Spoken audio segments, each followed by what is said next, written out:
Dumaloy ang maitim at malaburak na tubig sa white sand diretso sa dagat sa El Nido, Palawan.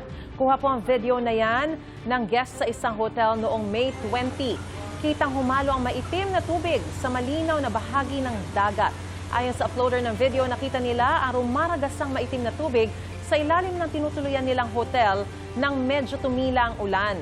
Sabi naman ng chairman ng barangay, masagana na si Edelberto Templado Jr., hindi galing sa hotel ang maitim na tubig, kundi galing sa bundok. Lagi raw yan nangyayari kapag malakas ang ulan.